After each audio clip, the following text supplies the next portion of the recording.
Hello, good morning.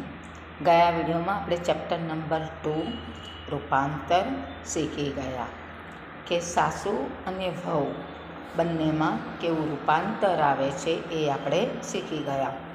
હવે જોઈશું poem number 3 હજુ. હજુ એટલે હંમેશા બાકી જ રહે, ક્રિયા થવાની બાકી, એને શું કહીશું? હજુ.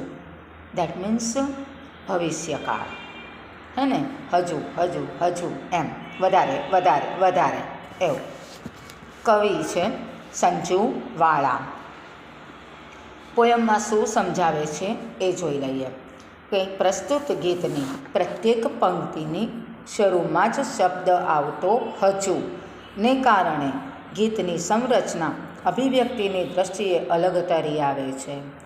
કાવ્યની શરૂઆતથી જે પંક્તિઓ છે એ પંક્તિની શરૂઆતમાં હજુ શબ્દ કવિએ મૂક્યો છે કે જેનાથી એવું કહે છે કે આ કાવ્યની જે રચના છે એ રચના જુદી દેખાઈ આવે છે. આ રીતને કારણે આજ સુધી જે બનતું રહ્યું છે અને બનતું રહેશે એને નિરૂપણ કલાત્મક રીતે થયું છે. આના લીધે જ એવું કહે છે હજુ એમ કરીને જે બનવાનું છે અને જે બનતું રહેશે, હે ને, એની કલ્પના કવિએ આ કાવ્યમાં કરી છે. તુલસી ક્યારો ને એને પાણી સિંચવો વાતનું અનુસંધાન ભારતીય સંસ્કૃતિ સાથે છે. જો આપણે ત્યાં તુલસીનો છોડ પવિત્ર માનીએ છીએ કે તુલસીના છોડને એવું કહે છે પાણી રેડવું, તુલસી ક્યારો, હે ને, એવું કહે છે કે દરેકના આંગણે તુલસી ક્યારો હોવો જોઈએ, કે તુલસીનો છોડ એકદમ પવિત્ર માનવામાં આવે છે. કે તુલસીનો ક્યારો અને એને પાણી સિંચવું. સિંચવું એટલે પાણી રેડવું. આપણે તુલસીને રોજ પાણી રેડીએ છીએ. સાંજ પડે આપણે તુલસી ક્યારા પાસે દીવો પણ કરીએ છીએ. વાતનું અનુસંધાન ભારતીય સંસ્કૃતિની સાથે છે. આપણી આ ભારતીય સંસ્કૃતિની પરંપરા છે કે આપણા ઘર આંગણે તુલસીનો ક્યારો હોય, તુલસીને પાણી રેડીએ, એની પૂજા કરીએ અને સાંજે આપણે એની પાસે દીવો કરીએ છીએ. એ આપણી ભારતીય સંસ્કૃતિ છે. પવનમાં ભેજ, ટીકરીઓના ઢાળમાં. જો પવન આવે ને પછી ઠંડો, સાંજે તમે શિયાળામાં પણ જોજો, સાંજે ઠંડો પવન આવતો હોય, પછી સવારે આપણે ઉઠીને જોઈએ ને તો ઝાકળ પડ્યું હોય ને તો આમ વૃક્ષના પાંદડા ઉપર જોજો પાણીના ટીપા દેખાય છે અને એકદમ ભેજ આમ ભીનું થઈ ગયું હોય ને એવું લાગે છે. તો પવનમાં ભેજ, ટીકરીઓના ઢાળમાં લીલમ. જે ઊંચી ઊંચી ટીકરીઓ એનો ઢાળ એ પણ સરસ મજાનો લીલોછમ દેખાય છે. ઋતુનો બદલાવ. જો એક ભારત દેશ જ એવો છે કે જેમાં આપણે 3 ઋતુઓનો અનુભવ કરીએ છીએ: શિયાળો, ઉનાળો અને ચોમાસું. તો ઋતુનો બદલાવ થાય તો એ પણ આપણને ખબર છે કે આપણા જીવન સાથે 3 ઋતુઓ સંકળાયેલી છે. આપણા પહેરવેશમાં, આપણી ખાણીપીણીમાં, આપણા રીત રિવાજોમાં, આપણા તહેવારોમાં, બધામાં જ ફેરફાર થતું જોવા મળે છે. ઋતુ બદલાય છે એટલે આપણા બધામાં ચેન્જ પણ આવે છે, આપણામાં પણ પરિવર્તન આવે છે. એટલે ઋતુનો બદલાવ, એની વધામણીમાં પંખીઓનું ગાન. જો ઋતુ બદલાય ને તો પંખીઓ પણ એવું કહે છે કે સરસ મજાના ગીતો ગાય છે. પંખીઓ પણ એને વધાવે છે. આપણને ખબર છે કે જો વર્ષા ઋતુની શરૂઆત થવાની હોય ને તો મોર ટહુકા કરે છે. દેટ મીન્સ એ સરસ મજાના ગીતો ગાય અને એ જે ઋતુઓ આવી રહી છે એને એ વધાવી લે છે. એટલે એ જ્યારે મોર પણ કળા કરે, ટહુકા કરે ને ત્યારે આપણને ખબર પડે કે હવે વરસાદની શરૂઆત થશે, હે ને. દેડકાઓ પણ ડ્રાઉં ડ્રાઉં બોલે છે વરસાદ આવે ત્યારે, હે ને. દેટ મીન્સ પશુ પંખીઓ પણ એનાથી ખુશ થઈ જાય છે, એને વધાવી લે છે. જીવન સાથે જોડાયેલે પ્રજનન, ઉછેર, વિકાસ, મૃત્યુ જેવી શાશ્વતી કે સામે જ તરવરતી જીવન ઘટનાઓનું ધબકતું જીવન સ્વાભાવિક રીતે જ ગીતના પ્રાગટ્યનું નિમિત્ત બને છે. જો હવે એવું કહે છે કે પ્રજનન, ઉછેર, જન્મ થાય છે, એનો ઉછેર થાય છે, એનો વિકાસ થાય છે અને પછી મૃત્યુ થઈ જાય છે. આ બધી જીવનની ઘટમાળ છે. બધું ક્રમ પ્રમાણે જ ચાલે છે. માણસનું પ્રજનન એટલે જન્મ થાય છે, પછી ધીમે ધીમે એનો ઉછેર, આપણે સરસ રીતે એની કાળજી રાખીએ છીએ. જેટલી આપણે કાળજી રાખીએ એટલો એનો વિકાસ થાય છે, ધીમે ધીમે મોટો થતો જાય છે અને પછી છેલ્લે એનું મૃત્યુ થાય છે. અને એ પણ નિશ્ચિત છે કે જેનો જન્મ થયો છે એનું મૃત્યુ પણ નિશ્ચિત છે. એટલે તરવરતું જીવન, ઘટનાઓનું ધબકતું જીવન સ્વાભાવિક રીતે જ ગીતના પ્રાગટ્યનું નિમિત્ત બને છે. ગીતની શરૂઆત જ કે છે એનાથી થાય છે. કાવ્યની છેલ્લી પંક્તિમાં તું પકડે છે પીછી, જો કાવ્યની એવું કહેશે કે પોયમની લાસ્ટ જે પંક્તિઓ છે એમાં કવિ કહે છે, લખે છે કે તું પકડે છે પીછી, એવો ભાવ આશાવાદને વ્યક્ત કરે છે. જો ભગવાન એવું કહેશે પીછી પકડે છે, શેમાં દેખાય? સૌથી પહેલાં તમે જોજો મેઘધનુષમાં. મેઘધનુષના 7 રંગો આપણને દેખાય છે. ત્યારે આપણને વિકલ્પના થાય કે આવી રીતે આકાશમાં આવા સરસ મજાના 7 રંગોનું આયોજન કોણે કર્યું હશે. બીજી વસ્તુ યાદ આવે કે જ્યારે વર્ષા ઋતુની શરૂઆત થાય, પછી વરસાદ આવે છે, ત્યારે જાણે ધરતીએ પણ લીલી ચાદર ઓઢી હોય તેવું આપણને લાગે છે. દેટ મીન્સ આજુબાજુ પણ બધી લીલોતરી થઈ જાય. પાંદડા, જે વૃક્ષો છે એ પણ જાણે નવસજીવન થઈ જાય, નવું રૂપ ધારણ કરે છે. એ લોકો પણ નાહી ધોઈને એકદમ ચોખ્ખા થઈ જાય છે, હે ને? એટલે છેલ્લી પંક્તિમાં કહે છે કે તું પકડે છે પીછી. ભગવાનને કહેશે તું જ્યારે પીછી પકડે છે ને ત્યારે તું સરસ મજાના રંગોથી અમારા બધાનું જીવન ભરી દે છે. જીવતરમાં તેમ કવિતામાં પણ હજુ નવતર રંગો ઉમેરાતા રહેશે. જો કવિ કહે છે કે કવિતાની જેમ આપણા જીવનના પણ કહે છે નવા નવા રંગો ઉમેરાતા રહે છે, હે ને? નવા નવા રંગો ઉમેરવાનું કામ પણ આપણા હાથમાં જ છે. કેવી રીતે જીવન આપણે જીવવું એ પણ આપણા હાથમાં જ છે.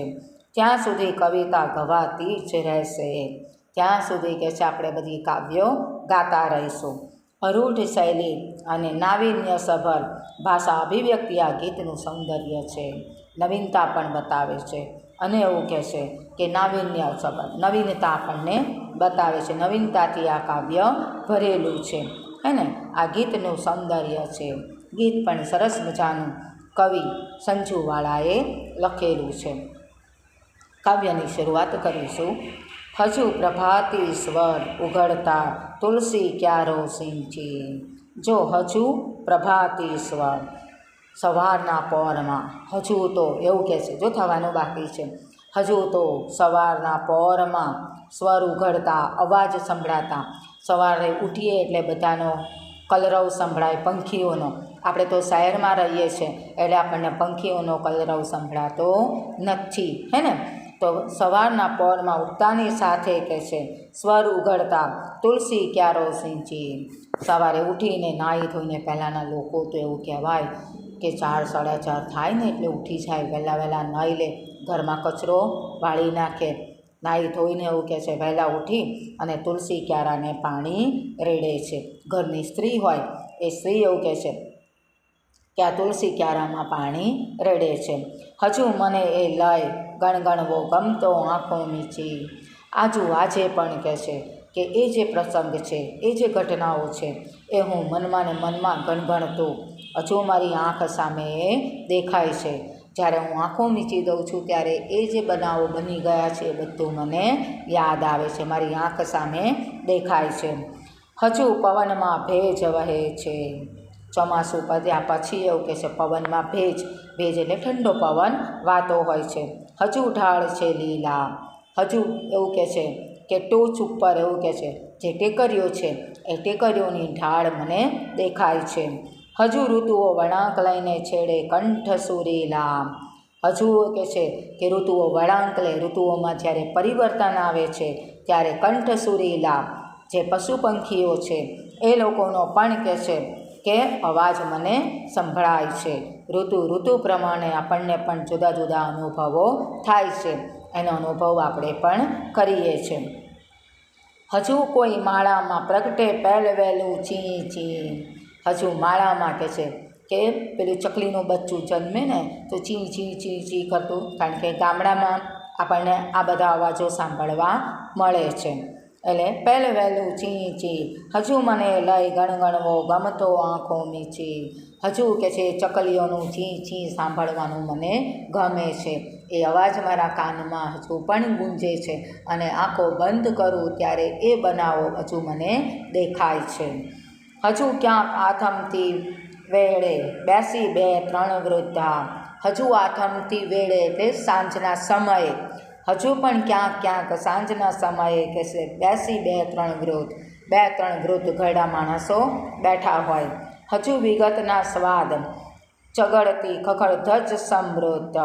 હજુ પણ કે છે એ બધા જે વૃદ્ધ બેઠા હોય હે ને એમની સાથે બેઠેલાનો સમય એવું કે છે યાદ આવે છે. ચગડતી એટલે વાગોળવું, એ બધી જે બેઠા હોય ને જે બધી વાતો કરી હોય ને બધું યાદ આવે છે. ખખડધજ સમૃદ્ધતા, એ સંસ્કારોથી સમૃદ્ધ હતો કે વૃદ્ધો પાસે બેસીને ઘરડા પાસે બેસીને અમે ઘણું બધું શીખતા હતા. એમની બધી વાતો આજે પણ મને યાદ આવે છે. હજુ વયસ્કા પુત્રી ઉત્તરવાળે નજરે નીચી. હજુ પણ કહે છે કે જે છોકરીઓ છે એ એમની ઉંમર થતી જાય ને ત્યારે એમની આંખો નીચી થતી જાય. હંમેશા તમે જોજો કે આજની વાત નથી કરતી, અમે પણ નાના હતા ને ત્યારે હંમેશા ચાલતા ને તો મોઢું નીચું કરીને જ ચાલતા. એટલે જે અમારું મોઢું છે એવું કહે છે કે હજુ પણ વયસ્કા ઉંમરવાળી છોકરીઓ ઉત્તરવાળે નજરે નીચી. કોઈ જુએ સામે એટલે એમની નજર તરત જ નીચી થઈ જતી. હજુ મને લઈ ગણગણવો રમતો આંખો નીચે. હજુ નદીના કાંઠે કૂબોમાં ગાતી મુનિયા. હવે એવું કહે છે કે હજુ પણ નદીના કાંઠે હું જાઉં છું. કૂબામાં એટલે ઝૂંપડામાં, ગાતી મુનિના જે મેનાનું પંખી છે એ સરસ મજાના ગીતો ગાતી. ઝૂંપડામાં જઈએ, નદીના કાંઠે જઈએ ત્યારે મેનાનો કલરવ અમને સંભળાતો હતો. હજુ ચાંદામામા કહીને માં દેખાડે દુનિયા. હજુ કે જો આર્યા ચાંદામામા, જો ચાંદામામા આવ્યા તો મમ્મી પણ ચાંદામામા કરીને આખી દુનિયા અમને બતાવે છે. એટલે હજુ પણ કહે છે પ્રકૃતિની સાથે જ છે માણસ પણ, હે ને આપણે પણ ચાંદો અને સૂરજને ધ્યાનમાં રાખીએ છીએ. હજુ એ નવતર રંગ પકડવા તું પકડે છે પીછી. ભગવાનને કહે છે કે હજુ પણ નવા રંગો પૂરવા માટે હજુ પણ કે તું હાથમાં પીછી પકડે છે કે નવા સરસ મજાના રંગો હજુ પણ હું પૂરું. હજુ મને લઈ ગણગણવો ગમતો આંખો મીચી. હજુ પણ કહે છે હું એ ભૂતકાળને યાદ કરું છું અને ખુશ થઈ જાઉં છું. ત્યારે આ બધું વાગોળવું મને ગમે છે, આ બધું ચગવડવું મને ગમે છે. એની સામે કહે છે બધી મારી યાદ તાજી થઈ જાય છે. આ પોયમ આપણી કમ્પ્લીટ થઈ ગઈ છે. એના શબ્દાર્થ આપણને આપ્યા નથી, પણ તમારે એક એનો જવાબ મને લખીને મોકલવાનો કે હજુ કાવ્યના કવિનું નામ શું છે એ લખી અને તમે મને આન્સર મોકલાવજો. આ આન્સરની અંદર એવું થાય છે કે ખાલી 2 કે 3 સ્ટુડન્ટ મને આન્સર એનું મોકલે છે. બાકીના ખબર નહીં ગુડ મોર્નિંગ ક્યારે થશે એ લોકોની, હે ને. હવે હું એવું જ કરીશ, જેટલા મને આન્સર મોકલાવે છે એટલાની CW હું ચેક કરીશ. બાકીની CW હું ચેક નહીં કરું, જ્યારે અમે ચેક કરવા બોલાવીશું ત્યારે.